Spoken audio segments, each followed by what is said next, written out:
name is Sager. I'm going to be your nurse for today while we assess your head, neck, and cranial nerves. Can I please have your first, last name, and date of birth? Sager, July 16, 2002. Okay, all the information matches with the patient. I'm going to go wash my hands, put some gloves on, and then we'll follow with assessment. Okay, I'm back from properly washing my hands and putting gloves on. We are currently going to assess the patient's general appearance.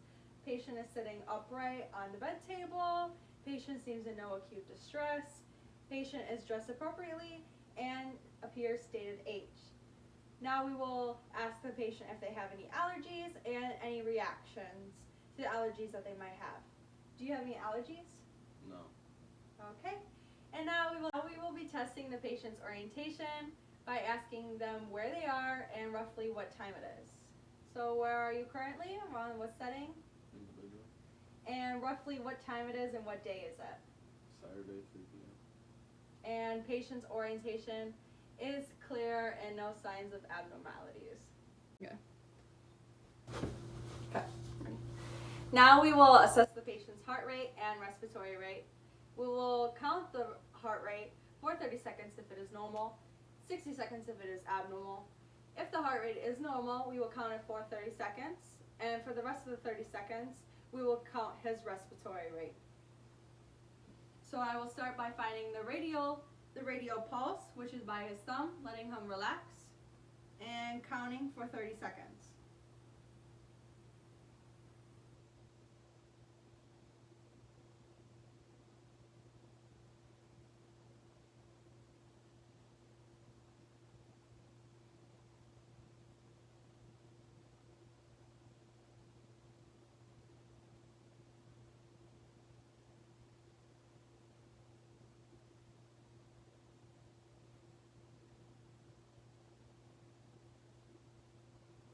So the patient had a pulse rate of 32, timesing it by 2 to get the full 60 seconds, which would be 64, with a pulse rate of 2+ graded, which would state as normal. Now the rest of the 30 seconds, we will be taking the patient's respiratory rate.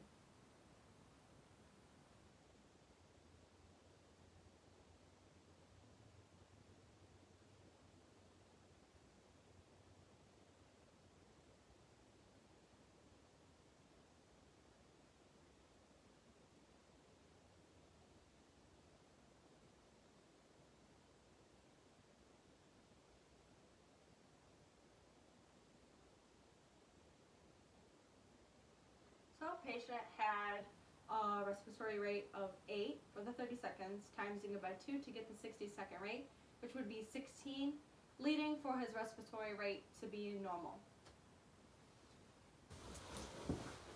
After finding out that the patient's pulse rate and respiratory rate were regular, we can go ahead and start by assessing the patient's facial symmetry for testing cranial nerve number 7. So we can see that the body is proportionate to the head, and there is no drooping, the eyes are leveled along with the ears, there's no signs of stroke or involuntary movements or twitches. Move on to the skin. There are no discolorations, lesions, or scarring. We're going to have the patient close his eyes tightly and open them. We're going to have you smile, frown, and puff up your cheeks. The patient did that with ease, so we can assume that cranial nerve number 7 is working properly. Okay, now we will go ahead and assess the patient's sensation to his facial nerves, and by doing so I will have a cotton ball and a cotton swab that has been broken into half for a dual sharp object. Now we will have the patient close his eyes, and once I touch him with the cotton ball, he will go ahead and say yes when he feels the sensation and no if he did not. Yes. Yes. Yes. Yes.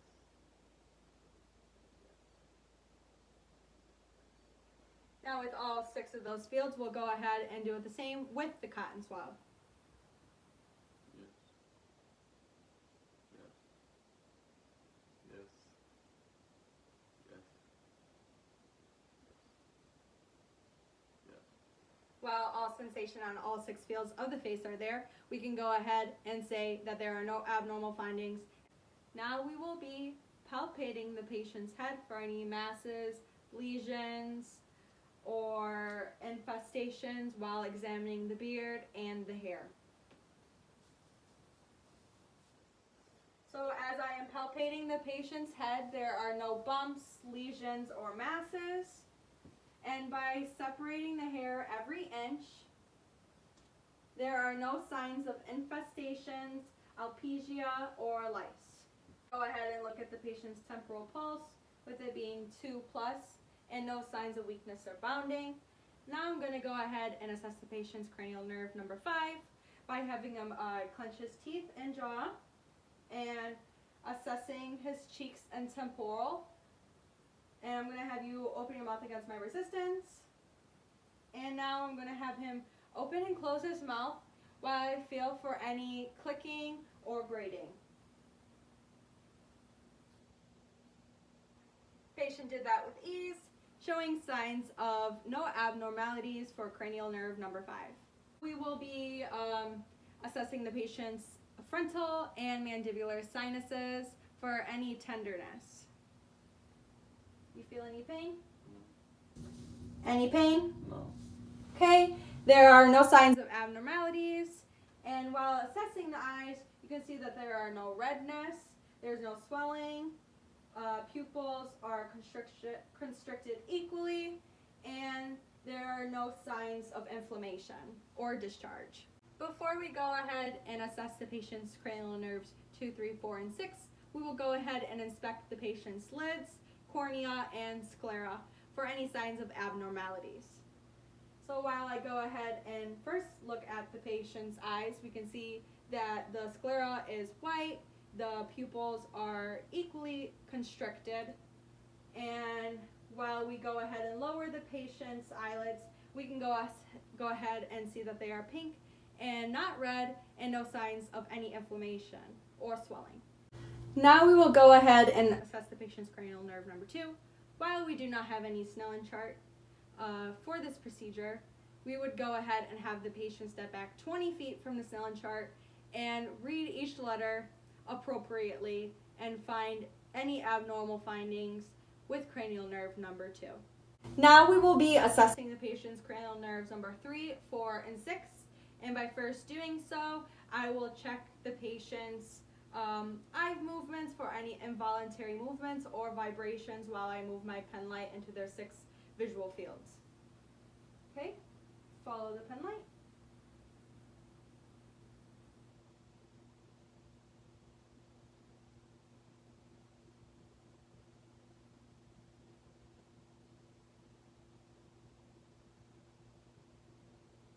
Okay, patient did that with ease. There are no involuntary movements of the eyes while the patient thoroughly and successfully followed the pen light. That the lights are dim, we can go ahead and assess the patient for pupil constriction by shining the light on one side of the patient's eyeball in hopes that both pupils constrict at the same time.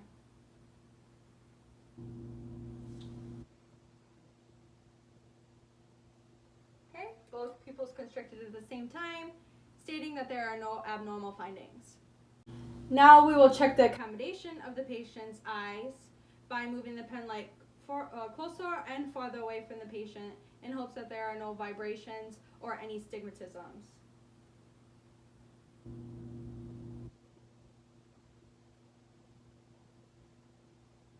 Okay, pupils are equal, round, and able to adjust to light, while accommodation is regular and there are no abnormal findings to cranial nerve 3, 4, or 6.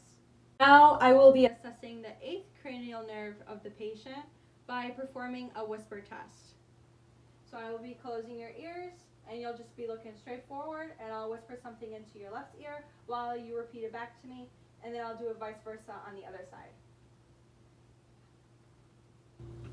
Okay, can you repeat the words I just whispered? Apple, banana.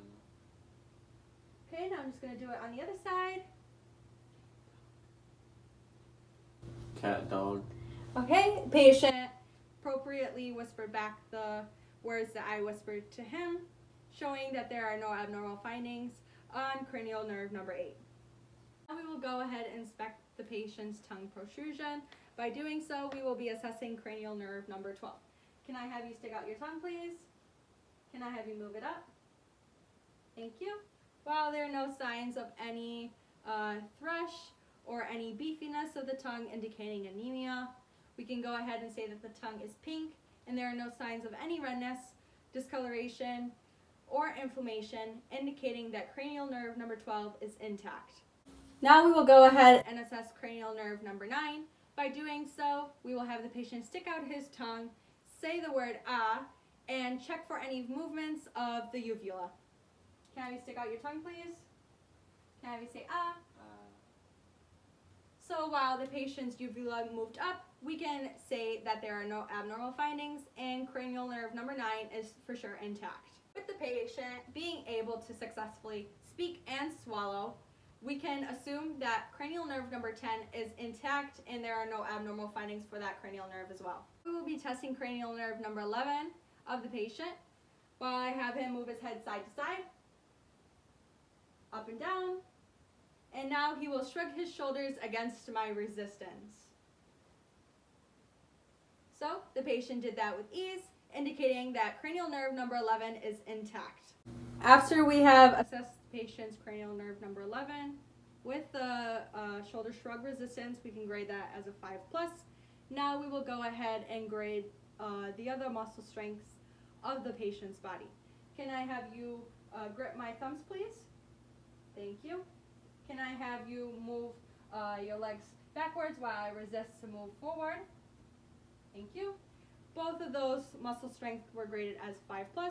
Now can I have you go like this and move forward while I try to move your hands backward like this to test your resistance.